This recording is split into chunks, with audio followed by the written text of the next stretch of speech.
Hello. രാവിലെ നേരത്തെ എണീറ്റില്ല കേട്ടോ. അപ്പൊ ഈ കണ്ടില്ലേ, അതാണ് ഞാൻ താമസിച്ച ഹോട്ടൽ കേട്ടോ. കഴിഞ്ഞ ദിവസം നിങ്ങൾ കണ്ടില്ലേ, ഒരു ഐലീൻ എന്ന് പറയുന്ന ഒരു പെൺകുട്ടി നമ്മുടെ കൂടെ ഉണ്ടായിരുന്നല്ലോ. എന്നെ എയർപോർട്ടിലേക്ക് പിക്ക് ചെയ്യാനൊക്കെ വന്നിരുന്നു. പുള്ളിക്കാരിന്റെ ലീവ് ചെറിയൊരു പ്രോബ്ലം ഉണ്ട്. പുള്ളിക്കാരി ഒരു കമ്പനിയിൽ വർക്ക് ചെയ്യാണ്. അപ്പോൾ ലീവ് ശരിയാവുകയാണെങ്കിൽ എൻ്റെ കൂടെ വരാമെന്ന് പറഞ്ഞിരുന്നു. അപ്പോൾ അങ്ങനെ ലോക്കൽ ആളുണ്ടെങ്കിൽ നമുക്ക് കുറച്ചുകൂടി കംഫർട്ടായിട്ട് ഓരോ സ്ഥലങ്ങളിലൊക്കെ പോകാനൊക്കെ പറ്റും. എന്തായാലും പുള്ളിക്കാരി കമ്പനിയിൽ പോയിട്ട് ലീവ് ശരിയാവുകയാണെങ്കിൽ പിന്നെ തിരിച്ചു വരാമെന്ന് പറഞ്ഞു. രാവിലെ ചെറിയ വർക്കൊക്കെ ആയിട്ട് അങ്ങനെ ഹോട്ടലിൽ തന്നെ ഇരുന്നു. ഇപ്പോൾ അവിടുന്ന് ചെക്കൗട്ട് ചെയ്തിട്ട് ഇറങ്ങി. ഞാൻ എൻ്റെ ബാഗ് എടുത്തിട്ടില്ല, എനിക്കൊരാളെ വിളിക്കാനുണ്ട്. അപ്പോൾ തൽക്കാലം എന്തെങ്കിലും കഴിക്കണം. ഇവിടുന്ന് എന്ത് ഫുഡ് കഴിക്കും, എന്താണ്, എങ്ങനെയാണെന്ന് ഒരു ഐഡിയ എനിക്കില്ല. ഇങ്ങനെ ഒരു സ്ഥലത്ത് ആദ്യമായിട്ടാണ് ഞാൻ വേറെ ആരും ഇല്ലാതെ ഒരു ഹെൽപ്പൊന്നും ഇല്ലാതെ വന്നിട്ടുള്ളത്. അപ്പോൾ എന്തായാലും നമുക്ക് നടന്നു നോക്കാം. ഇവിടെ ഒരു മോൾ ഉണ്ടെന്ന് പറഞ്ഞു. ഞാൻ ഈ ഹോട്ടൽ സെർച്ച് ചെയ്യുമ്പോൾ തന്നെ ഹോട്ടലിൻ്റെ ലാൻഡ്മാർക്കായിട്ട് പറയുന്നത് ഒരു ക്യാഷ് ആൻഡ് ക്യാരി മോളാണ്. അപ്പോൾ ആ മോളിനകത്ത് എന്തെങ്കിലുമൊക്കെ ഫുഡ് ഔട്ട്ലെറ്റ്സ് ഉണ്ടാവും എന്നാണ് പ്രതീക്ഷ. കുറച്ച് മുന്നോട്ട് പോയി കഴിഞ്ഞാൽ ഒരു 10 മിനിറ്റ് നടന്നാൽ ആ മാളാന്ന് പറഞ്ഞു. അപ്പോൾ ടാക്സി എടുത്തു കഴിഞ്ഞാൽ നമുക്ക് ഇവിടെ ഒരു ഐഡിയ കിട്ടില്ല. അതുകൊണ്ട് ഞാൻ ടാക്സി എടുക്കുന്നില്ല, നടന്നു നോക്കാം. എന്തൊക്കെയാണെങ്കിലും ഫിലിപ്പൈൻസിൽ വന്ന് ഇറങ്ങിയിട്ടുള്ള ആദ്യത്തെ വീഡിയോയിലേക്ക് എല്ലാവർക്കും സ്വാഗതം. ഞാൻ Ashraf Excel. Welcome to Root record.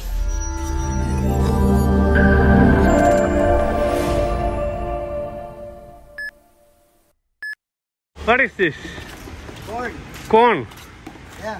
Oh, boiled corn. Corn ഇങ്ങനെ പുഴുങ്ങിയിട്ട് അത് മസാലയൊക്കെ ആക്കിയിട്ട് വിൽക്കാൻ കേട്ടോ അവര്. 30 പൈസയാണ്. 30 പൈസ. ആ, you are not going. Okay, ഞാൻ ഈ വണ്ടിയിൽ എന്നെ കോണ്ടാക്ട് ചെയ്ത് ചോദിച്ചാണ്. അപ്പോൾ അവർ വെള്ളം എടുക്കാൻ വന്നത്. Okay, hi. What? Vlogger. Yes, I'm a blogger. Okay, hi. Hi. Your good name? My name Rexter. Rexter. Okay, thank you. What name your blog? Route Records. What? Route Records. Okay. Okay, ഭയ്യ. ഭയ്യാന്ന്. Hi, my friend. അതായത് ഇവിടെ tricycle എന്ന് പറഞ്ഞ ഈ ഒരു വണ്ടി കേട്ടോ. പണ്ട് നമ്മുടെ ഹാരിസ് ഖാന്റെ വീഡിയോ ഞാൻ കണ്ടായിരുന്നു.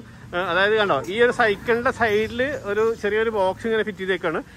ആക്ച്വലി ഞാൻ ഇന്നലെ രാത്രി ഇങ്ങനത്തെ വണ്ടിയിൽ വന്നു. പക്ഷെ അത് സൈക്കിളായിരുന്നില്ല, മോട്ടോർ സൈക്കിളായിരുന്നു. ഇത് സൈക്കിളാണ്. നമുക്ക് എന്തായാലും ഈ വണ്ടിയിൽ കയറി. യെസ്, ഇതുണ്ട് ഇതുപോലെ കണ്ടോ. അപ്പോൾ നമുക്ക് എന്തായാലും ഇതിൽ കയറിയിട്ട് നമ്മൾ ആ ക്യാഷ് ആൻഡ് ക്യാരി മാളിലേക്ക് പോവാം.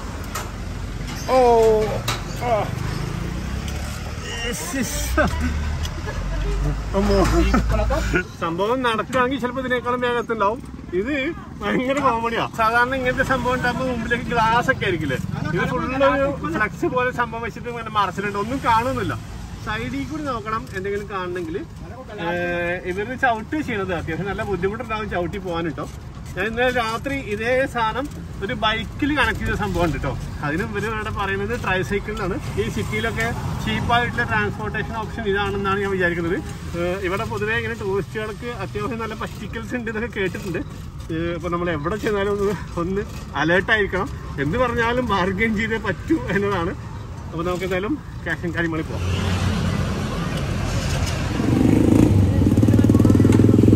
Thank you.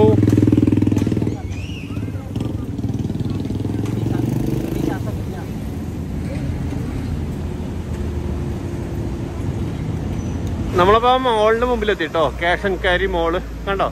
ഇതിൻ്റെ മുമ്പിലെല്ലാം ഈ വണ്ടികൾ നമ്മുടെ നാട്ടിലെ ഓട്ടോറിക്ഷ കിടക്കുന്നത് പോലെ ഇതുപോലത്തെ ട്രൈസൈക്കിൾ എന്നാണ് ഇവർ പറയാം. ഈ സാധനം കിടപ്പുണ്ട് കണ്ടോ. ഇത് ഞാൻ നേരത്തെ പറഞ്ഞില്ലേ, ഇത് ബൈക്കിലാണ് ഫിറ്റ് ചെയ്തേക്കുന്നത് കണ്ടോ. ഇതിനകത്ത് ഈ ബോക്സിനകത്ത് 2 പേർക്ക് ഇരിക്കാം, പിന്നെ ഒരാൾക്ക് ആ ബൈക്കിൻ്റെ പുറകിലും ഇരിക്കാം. അങ്ങനെ പോയതായാലും 3 പേർക്ക് പോവാം. ഈ മോളിനകത്ത് നമ്മുടെ മക്ഡൊണാൾഡ്സും KFC ഒക്കെ പോലത്തെ ഒരു ഫാസ്റ്റ് ഫുഡ് ഒരു ബ്രാൻഡിൻ്റെ ഔട്ട്ലെറ്റ് ഉണ്ട്, ജോലിബി. നമുക്ക് അതിൻ്റെ അകത്തുനിന്ന് എന്തെങ്കിലും കഴിക്കാൻ പറ്റുമോ നോക്കാം.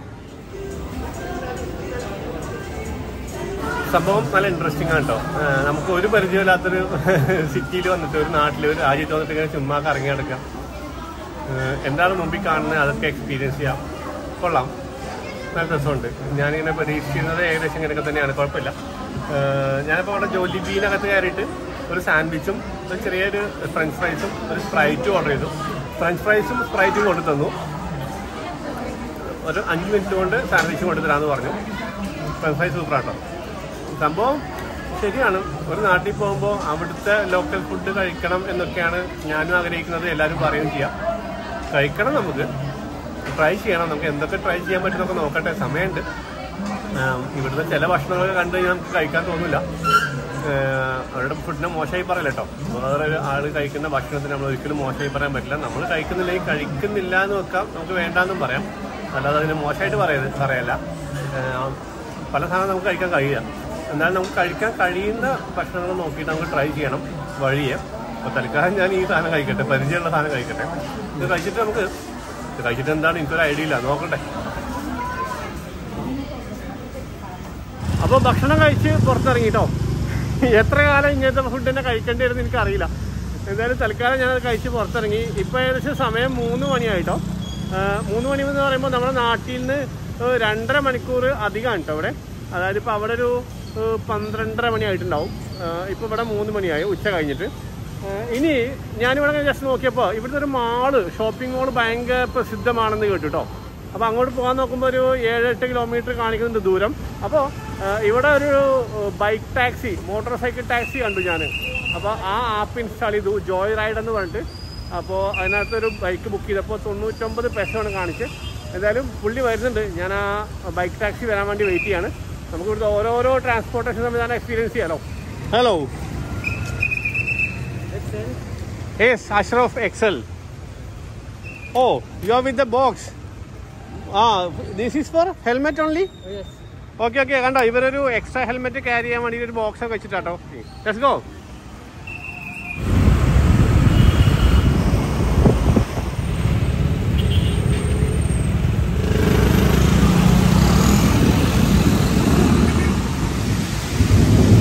നല്ല കിടിലൻ മഴ, ഇടിവെട്ടി പെയ്യാൻ കേട്ടോ. സൂപ്പർ മഴ. എന്തായാലും അവിടുന്ന് പുറപ്പെട്ടിട്ടേ ഏകദേശം 8.5 കിലോമീറ്റർ ദൂരം ഉണ്ട് കേട്ടോ. വെറും 100 പെസോ ആണ് കൊടുത്തത്. 100 പെസോ ശരിക്കും നല്ല ലാഭമാണ്. പക്ഷേ ഈ മഴ പെയ്യുമ്പോൾ അതൊരു പ്രശ്നമാണ്.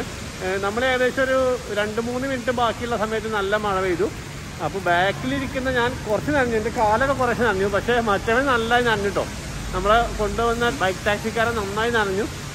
പുള്ളിയോട് ഞാൻ ചോദിച്ചു, നിങ്ങൾ റെയിൻ കോട്ടൊന്നും ഉപയോഗിക്കാറില്ല ചോദിച്ചിട്ടോ. അപ്പോൾ പുള്ളി പറയാണ് റെയിൻ കോട്ടൊന്നുമില്ല, പിന്നെ എക്സ്ട്രാ ഡ്രസ്സ് ഉണ്ടെന്ന്. അതായത് ഒരു ഡ്രസ്സ് നനഞ്ഞു കഴിഞ്ഞാൽ അത് മാറ്റി വേറെ ഡ്രസ്സ് ഇടുന്നു. അങ്ങനെ കുറച്ചധികം ഡ്രസ്സ് കൊണ്ടുപോകുന്ന പറഞ്ഞ പുള്ളി, അല്ലാതെ കോട്ടൊന്നും ഉപയോഗിക്കില്ല എന്ന്. നല്ല പരിപാടി അല്ലേ. പുള്ളി ഇപ്പോൾ അവിടെ നിൽക്കുകയാണ് ചെയ്യുന്നത്. ഇനിയിപ്പോൾ മഴ തോന്നിട്ടുള്ളൂ, അടുത്ത ട്രിപ്പ് എടുക്കാമെന്നാണ് പറഞ്ഞത്. നല്ല സ്മാർട്ടർ ബൈക്കാട്ടോ, അടിപൊളി. ഹോണ്ടയുടെ ഒരു ബൈക്കാട്ടോ, ഒരു സ്കൂട്ടർ പോലത്തെ ഒരു ബൈക്ക്. നല്ല രസമുണ്ട്, നല്ല സുഖമുണ്ട് റൈഡ് ചെയ്യാൻ. മീൻസ് അതിനകത്ത് ഇരിക്കാൻ നല്ല സുഖമുണ്ട്. റൈഡ് ചെയ്ത പുള്ളിയാണ്.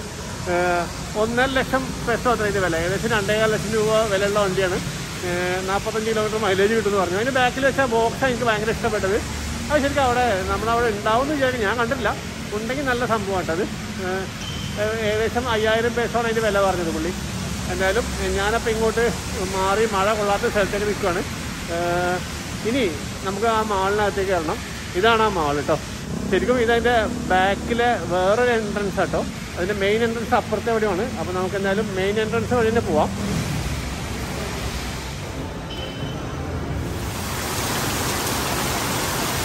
ഞാൻ അവിടുന്ന് ഹോട്ടലിൽ നിന്ന് ഇറങ്ങുമ്പോൾ ഒരാളെ പോയി കാണണം എന്ന് പറഞ്ഞില്ലേ, ഒരു ആരിഫ് കേട്ടോ. അദ്ദേഹമാണ് എനിക്ക് വാട്സാപ്പിൽ മെസ്സേജ് ചെയ്തത്, സമയമുണ്ടെങ്കിൽ ഈ ഒരു മാളൊന്ന് പോയി കാണുമെന്ന്. അതായത് വെനീസ് ഗ്രാൻഡ് കനാൽ മാൾ. എന്താണ് എന്ന് പ്ലാൻ ചെയ്യാതെ ഇറങ്ങിയത് കൊണ്ട് എന്നാൽ പിന്നെ അങ്ങോട്ട് പോയേക്കാന്ന് വിചാരിച്ചിട്ട് ഞാൻ ബൈക്ക് ടാക്സി എടുത്ത് വന്നത്. അതായത് വെനീസിലെ ഗ്രാൻഡ് കനാൽ ഉണ്ടല്ലോ, അതിൻ്റെ ഒരു ഡ്യൂപ്ലിക്കേറ്റ് ഈ ഒരു മാളിൻ്റെ അകത്ത് ഉണ്ടാക്കിയിരിക്കുകയാണ്. അത് ജസ്റ്റ് ഒരു ഡ്യൂപ്ലിക്കേറ്റ് ഉണ്ടാക്കിയതെന്ന് മാത്രമല്ല കേട്ടോ, ശരിക്കും അതിൻ്റെ ഒരു ഫീല് വരെ അവിടെ ശരിക്കും പുനർനിർമ്മിച്ചിട്ടുണ്ട്. നമുക്കറിയാം ഇറ്റലിയിലെ ക്ലാസിക് സിറ്റി ആയിട്ടുള്ള വെനീസിനെ ക്രോസ് ചെയ്തിട്ടുള്ള ഒരു കനാലാണ്, അവിടെ കനാലാണ് ഗ്രാൻഡ് കനാൽ. ഏകദേശം ഒരു 3-4 കിലോമീറ്റർ നീളത്തിൽ കിടക്കുന്ന ആ കനാലിൻ്റെ ചുറ്റും മീൻസ് ഇരുവശത്തും, അതായത് ഒരുപാട് പണ്ട് 13-ാം നൂറ്റാണ്ട് മുതൽ ഇങ്ങോട്ട് 18-ാം നൂറ്റാണ്ട് വരെയൊക്കെയുള്ള കാലഘട്ടത്തിൽ ഉണ്ടാക്കിയ വളരെ പ്രൗഢഗംഭീരമായ കുറേ പാലസുകളൊക്കെയാണ് ആ കനാലിൻ്റെ ഇരുവശങ്ങളിലും കേട്ടോ. അതായത് ആ കാലഘട്ടത്തിലെ വെനീഷ്യൻ റിപ്പബ്ലിക്കിൻ്റെ അന്നത്തെ ജനങ്ങളുടെ സാമ്പത്തിക സ്ഥിതി മീൻസ് ആ സമ്പന്നത വെളിവാക്കുന്ന രീതിയിലാണ് ആ പാലസുകളുടെയൊക്കെ നിർമ്മാണം. അതുകൊണ്ട് തന്നെ അതൊരു പ്രധാനപ്പെട്ട ടൂറിസ്റ്റ് കേന്ദ്രവും. ആ കനാലിൽ കൂടെ ഒരു ഗോണ്ടോല റൈഡ് എന്ന് പറയുന്ന ഒരു പ്രത്യേകതരം തോണി, വീതി കുറഞ്ഞ് നീളം കൂടിയ ഒരു തോണിയിലുള്ള ഒരു റൈഡൊക്കെ ഉണ്ട്. ഗോണ്ടോല എന്നാണ് ആ തോണിക്ക് പറയാം. അതുപോലെ അത് തുഴയുന്ന ആൾക്ക് ഗോണ്ടോലർ എന്നും പറയും. അപ്പോൾ അതിനെ മാതൃകയാക്കിയിട്ട് അതേപോലെ ഒരു ഡിസൈനിൽ ഒരു മാൾ ഇവിടെ ക്രിയേറ്റ് ചെയ്തിരിക്കുകയാണ്. അതായത് ഇതിനകത്ത് ഏകദേശം 200ഓളം മീറ്റർ നീളത്തിൽ ഗ്രാൻഡ് കനാലിൻ്റെ മാതൃകയിൽ ഒരു കനാൽ ഇവർ ഉണ്ടാക്കിയിട്ടുണ്ട്. ഫിലിപ്പൈൻസിലെ ഒരു ലൈഫ് സ്റ്റൈൽ മാളുകളുടെ കമ്പനി ഇങ്ങനൊരു മാള് ഉണ്ടാക്കാൻ തീരുമാനിച്ചപ്പോൾ ഇത് വെനീസിലെ ഗ്രാൻഡ് കനാലുമായിട്ട് ഏറ്റവും നല്ല രീതിയിൽ സാദൃശ്യം ഉണ്ടാവാൻ വേണ്ടിയിട്ട് ഇറ്റലിയിലെ റോമിൽ തന്നെയുള്ളൊരു ആർക്കിടെക്ചർ കമ്പനീനെ കൊണ്ടാണ് ഡിസൈൻ ചെയ്യിപ്പിച്ചത്. അപ്പോൾ ഇവിടെയും തന്നെ ഇതിനകത്ത് തന്നെ ഈ ഗ്രാൻഡ് കനാലിൻ്റെ ഇരുവശങ്ങളിലും അവിടെ വെനീസിലുള്ള അതുപോലെ കൊട്ടാരങ്ങളുടെ മാതൃകയിൽ ആർക്കിടെക്ചറിൽ ആണ് ബാക്കിയുള്ള മാളിൻ്റെ ബിൽഡിങ്സൊക്കെ ഉള്ളത് കേട്ടോ. പക്ഷെ ഞാനിപ്പോൾ ഇവിടെ എത്തിയത് മുതൽ നല്ല മഴ പെയ്യുക അവിടെ. നല്ല മഴയാണ്. വെനീസിലെ പോലെ തന്നെ ഇവിടെയും ഗോണ്ടോലാസ് ഉണ്ട് കേട്ടോ. വള്ളങ്ങൾ റൈഡിന് ഈ കനാലിൽ കൂടി അവർ റൈഡ് കൊടുക്കുന്നുണ്ട് നമ്മുടെ ഗസ്റ്റുകൾക്ക് വേണ്ടിയിട്ട്. പക്ഷേ ഇപ്പോൾ മഴ ആയത് കാരണം അവർ അവിടെ നിർത്തിയിട്ടേക്കാണ് ഗോണ്ടോലാസ് എല്ലാം. ഞാൻ ഇവിടെ ഈ കനാലിൻ്റെ തീരത്തുള്ള റെസ്റ്റോറൻറ്റിൽ ഒരു ചെയറിൽ ഇങ്ങനെ ഇരിക്കുന്നതാണ് കുറേ നേരമായിട്ട്. മഴ നന്നായിട്ട് നിൽക്കുകയാണെങ്കിൽ അവരവിടെ ആ ഗോണ്ടോല റൈഡ് സ്റ്റാർട്ട് ചെയ്യുമായിരിക്കും. അപ്പോൾ നമുക്ക് അതിനകത്തുനിന്ന് പോകണം. വെയിറ്റ് ചെയ്തിട്ട് കാര്യമുണ്ടോ എന്ന് എനിക്കറിയില്ല. ഞാൻ കുറേ സമയമായിട്ട് അവിടെ ഇരിക്കുകയാണ്. നമുക്ക് ജസ്റ്റ് ഒന്ന് നടന്നു നോക്കാം മോളിൻ്റെ ബാക്കിയുള്ള ഏരിയകളിൽ വേറെ എന്തെങ്കിലും കാണാനുണ്ടോയെന്ന്. ഞാൻ പറഞ്ഞില്ലേ ഈ മോളിലുള്ള റെസ്റ്റോറൻറ്റ്സ് എല്ലാം ഈ ഒരു കനാലിൻ്റെ സൈഡിലായിട്ടാണ് കേട്ടോ. ഇങ്ങനെയുള്ള കനാലിൻ്റെ സൈഡുകളിലായിട്ടാണ്. അപ്പോൾ ആ ഭാഗത്ത് നിന്നിട്ടുള്ള എല്ലാവരും ഭക്ഷണം കഴിക്കുന്നതൊക്കെ കണ്ടോ ഇങ്ങനെയാണ്. അപ്പോൾ ഇവിടെ ഇങ്ങനെ ഇരുന്ന് ഭക്ഷണം കഴിക്കാൻ ഭയങ്കര രസമായിരിക്കും. ഇത് കണ്ടോ രാത്രിയായി തുടങ്ങിയപ്പോൾ ഉള്ള വ്യൂ നോക്കിയാൽ കനാലിൻ്റെ. ഞാൻ ഇങ്ങനെ കുറച്ചിങ്ങോട്ട് നടന്നാണ് കേട്ടോ. ഇത് കണ്ടോ ആ കെട്ടിടങ്ങളൊക്കെ എന്ത് ഭംഗിയാണെന്നൊക്കെ. ഇവിടെ ഞാൻ നേരത്തെ പറഞ്ഞില്ലേ ആ ഒരു പാലം, ഗ്രാൻഡ് കനാൽ വെനീസിലുള്ള അതുപോലത്തെ ഒരു പാലം ഉണ്ടാക്കിയേക്കാണ്. അതിൻ്റെ താഴത്താണ് ആ ഗോണ്ടോലാസൊക്കെ അവർ പാർക്ക് ചെയ്തേക്കണത് കണ്ടോ.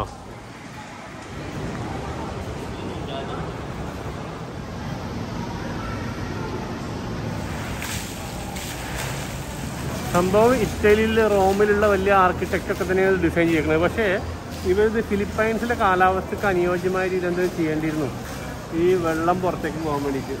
ഇതിപ്പോൾ ഞാനിങ്ങനെ കുറേ നേരം നോക്കി നിൽക്കുകയാണ്. എല്ലാ കടേൻ്റെയും മുമ്പിൽ നിന്ന് ആൾക്കാർ ഇങ്ങനെ വെള്ളം ഇങ്ങനെ വടിച്ചിങ്ങനെ തേവി പുറത്തേക്ക് കളഞ്ഞുകൊണ്ടിരിക്കുകയാണ്. ഫിലിപ്പൈൻസിലാണെങ്കിൽ എപ്പോഴും മഴ മീൻസ് നമ്മുടെയൊക്കെ പോലെ തന്നെ സ്ഥിരമായിട്ട് മഴ കിട്ടുന്ന സ്ഥലങ്ങളാണ്. ശരിക്കും ഇരുട്ടായിട്ടോ. ഇവിടെ ഒരു 4-5 മണിയൊക്കെ ആകുമ്പോഴത്തേക്കും ഇരുട്ടാവും. മഴ തോർന്നിട്ടും ഞാൻ കുറേ നേരം വെയിറ്റ് ചെയ്തു കേട്ടോ. പക്ഷേ അവരാ ഗോണ്ടോല റൈഡ് സ്റ്റാർട്ട് ചെയ്യുന്നില്ല. ആക്ച്വലി നമ്മുടെ പ്രധാന പരിപാടി വണ്ടി എടുത്തിട്ട് ഈ നാടിൻ്റെ ഉള്ളിലേക്ക് ഇറങ്ങുക എന്നുള്ളതാണ്. നാളെ മിക്കവാറും നമുക്ക് നമ്മളെ വണ്ടി എടുക്കാൻ പറ്റുമെന്ന് നോക്കണം. ഞാൻ സംസാരിച്ചിരുന്ന അടുത്ത്, പക്ഷേ എനിക്കെന്നാൽ അങ്ങോട്ട് പോകാൻ പറ്റില്ല. നാളെ മിക്കവാറും വണ്ടി കിട്ടുമെന്ന് വിചാരിക്കുന്നു. നാളെ അല്ലെങ്കിൽ മറ്റന്നാൾ മുതൽ നമ്മളെന്തായാലും സ്റ്റാർട്ട് ചെയ്യും. നോക്കട്ടെ. നമ്മളെവിടെ പോയാലും ആദ്യത്തെ 1-2 ദിവസം ആകെ കൂടെ കൺഫ്യൂഷൻ ആയിരിക്കും. ഒന്ന് റെയിലുമ്പോൾ കയറാനുള്ള സമയമെടുക്കും.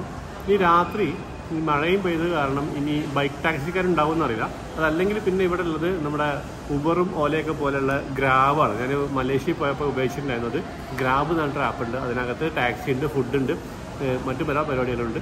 അപ്പോൾ എന്തായാലും ഗേറ്റിലേക്ക് പോയിട്ട് ഈ ജ്യൂസ് കുടിച്ചതിന് ശേഷം ഗേറ്റിലേക്ക് പോയിട്ട് നമുക്ക് ഏതായാലും വണ്ടി കിട്ടും നോക്കാം. മോളിൻ്റെ പുറത്ത് എൻട്രൻസിൽ വന്നിട്ട് 1 മണിക്കൂർ 1.5 മണിക്കൂറോളം നേരം കാത്തു നിന്നിട്ടോ. മഴ പെയ്തത് കാരണം ടാക്സിക്കൊക്കെ ഭയങ്കര ഡിമാൻഡാണ്. ഒരു വണ്ടി കിട്ടുന്നില്ല. വരുന്ന വളരെ കുറച്ച് വണ്ടികൾക്കൊക്കെ ഇവിടെ ആൾക്കാർ വെയിറ്റ് ചെയ്യുന്നുണ്ട്. ഓൺലൈൻ ബൈക്ക് ടാക്സിക്കാർ ഓടുന്നില്ല മഴ ആയത് കാരണം. ലോക്കൽ ബൈക്ക് ടാക്സിക്കാർ ഞാൻ ഇങ്ങോട്ട് 100 പെസോക്ക് വന്ന ദൂരത്തേക്ക് അവർ ചോദിക്കുന്നത് തിരിച്ചു പോകാൻ വേണ്ടിയിട്ട് 500 പെസോക്കെയാണ്. അപ്പോൾ എന്തായാലും ഇവിടുത്തെ അവസ്ഥ ഒക്കെ പഠിക്കാമല്ലോ. ഞാൻ കുറേ സമയം അവിടെ തന്നെ വെറുതെ നിന്നു. എന്നിട്ട് അവസാനം ഒരു ലോക്കൽ ടാക്സി കിട്ടി, കാറ്. അപ്പോൾ എൻ്റെ ബാഗ് ഇരിക്കുന്നത് മക്കാത്തി എന്ന് പറയുന്നത് ഞാൻ കഴിഞ്ഞ ദിവസം താമസിച്ച സ്ഥലത്തുള്ള ഹോട്ടലിലാണ്. അപ്പോൾ അവിടുന്ന് ബാഗ് എടുത്തിട്ട് പിന്നെ വീണ്ടും കുറച്ചുകൂടി ദൂരം പോയിട്ടുള്ള മലാത്ത എന്ന് പറയുന്ന സ്ഥലത്തേക്കാണ് ഞാൻ പോകാൻ പ്ലാൻ ചെയ്തത്. അങ്ങോട്ട് ടോട്ടൽ 500 പെസോക്ക് കാറുകാരൻ കൊണ്ടുവിടാമെന്ന് പറഞ്ഞുകൊണ്ട് അങ്ങനെ ആ കാറിൽ കയറിയിട്ട് മലാത്തയിലെത്തി. അവിടെ ഉണ്ടായിരുന്ന മലയാളി സുഹൃത്ത് ആരിഫ് കെ ഒരു ദാസേട്ടനൊക്കെ കൂടെ ഹെൽപ്പ് ചെയ്തിട്ടാണ് അവസാനം കുറേ ലേറ്റായിട്ട് എനിക്കൊരു റൂം കിട്ടിയത്. ഇപ്പോൾ ഞാൻ ഒന്ന് ഉറങ്ങാൻ വേണ്ടി പോവാണേ. രാവിലെ 5:30 മണിയായിട്ടോ. ഞാൻ 5:30 മണിയായി ശ്രദ്ധിക്കുന്നത് എങ്ങനെ അറിയോ, താഴെ നിന്ന് ഇതിപ്പോൾ 7th ഫ്ലോറിലാണ്. താഴെ നിന്ന് കോഴി കൂവുന്ന സൗണ്ട് കേൾക്കുന്നു. അപ്പോൾ നോക്കുമ്പോൾ 5:30 മണിയായിട്ടുണ്ട്. എന്തായാലും കുറച്ച് സമയം കിടന്നുറങ്ങട്ടെ. അപ്പോൾ നമ്മളിന്ന് കുറച്ച് കാഴ്ചകളാണ് കണ്ടത്. കാര്യമായിട്ട് ഒന്നും ആയിട്ടില്ല, നമ്മൾ തുടങ്ങിയിട്ടില്ല. എവിടെ പോയാലും ഞാൻ നേരത്തെ പറഞ്ഞ പോലെ ആദ്യത്തെ 1, 2, 3 ദിവസം നമുക്കിങ്ങനെ ഒരു സ്റ്റാർട്ടിങ് ട്രബിൾ ഉണ്ടാവും. പിന്നെയാണ് കുറച്ച് കാര്യങ്ങളൊക്കെ മനസ്സിലാക്കി അവിടെ വന്ന് അവിടുത്തെ കാര്യങ്ങളൊക്കെ മനസ്സിലാക്കിയിട്ടാണ് നമ്മളൊന്ന് ഈ റെയിലുമ്മ കയറുക എന്നൊക്കെ പറയില്ലേ, അത് സംഭവിക്കാറുള്ളത്. എന്തായാലും അത് സംഭവിക്കും. നാളെ മറ്റന്നാളൊക്കെ ആയിട്ട് നമ്മൾ നല്ല അടിപൊളി കാഴ്ചകളിലേക്ക്, യൂണിക്കായിട്ടുള്ള കാഴ്ചകളിലേക്ക് പോകാം എന്ന് തന്നെയാണ് വിചാരിക്കുന്നത്, ആഗ്രഹിക്കുന്നത്. പിന്നെ ഞാനിപ്പോൾ ഇവിടെ റൂം എടുത്തിട്ട് രാവിലെ ഒന്നും ഫുഡ് അന്വേഷിച്ച് നടക്കൽ ശരിയാവും തോന്നുന്നില്ല. എനിക്ക് കുറച്ച് എഡിറ്റ് ചെയ്യാനൊക്കെ ഉണ്ട്. അപ്പോൾ ഞാനിവിടെ 7-Eleven എന്ന് പറഞ്ഞിട്ട് ഷോപ്പുണ്ട്. ഇവിടെ മൊത്തം ഉണ്ട് കേട്ടോ, എല്ലാ ഏരിയയിലും ഉണ്ട്. നമ്മുടെ ഒരു കൈൻഡ് ഓഫ് സൂപ്പർ മാർക്കറ്റ് ശൃംഖലയാണ് 7-Eleven. അവിടെ കിട്ടാത്ത ഒരു സാധനം ഉണ്ടാവില്ല. എല്ലാ സാധനവും ആൾക്ക് ആവശ്യമുള്ള എസെൻഷ്യലായിട്ട് ആവശ്യമുള്ള എല്ലാ സാധനങ്ങളും അവിടെ കിട്ടും. അപ്പോൾ ഞാൻ അവിടെ പോയിട്ട് 2 റോബസ്റ്റ് പഴം, നിങ്ങൾക്കറിയാമല്ലോ ലോകത്തിലെ ഏറ്റവും നന്നായിട്ട് ഇപ്പോൾ മിഡിൽ ഈസ്റ്റിലേക്കൊക്കെ ഏറ്റവും കൂടുതൽ ഈ റോബസ്റ്റ് പോലത്തെ പഴം കയറ്റിയേക്കുന്ന രാജ്യം ഫിലിപ്പീൻസാണ്. അത് കൃഷി നടക്കുന്നത് ഈ ഏരിയയിലല്ല, വേറെ ഏതൊക്കെ ഭാഗത്താണ്. അപ്പോൾ ആ 2 പഴവും പിന്നെ ഒരു പാക്കറ്റ് ബ്രെഡ്, ഒരു ബോട്ടിൽ വെള്ളവും വാങ്ങിച്ചുകൊണ്ട് വന്നു. ഞാൻ ബ്രേക്ക്ഫാസ്റ്റ് മിക്കവാറും അതായിരിക്കും. അപ്പോൾ ഇപ്പം അതിനെക്കുറിച്ച് ആലോചിക്കണ്ടല്ലോ. അപ്പോൾ എന്തായാലും ശരി. അപ്പോൾ ബാക്കിയുള്ള ഫിലിപ്പൈൻസിലെ വിശേഷങ്ങളൊക്കെ ആയിട്ട് അടുത്ത വീഡിയോയിൽ കാണാം. ബൈ.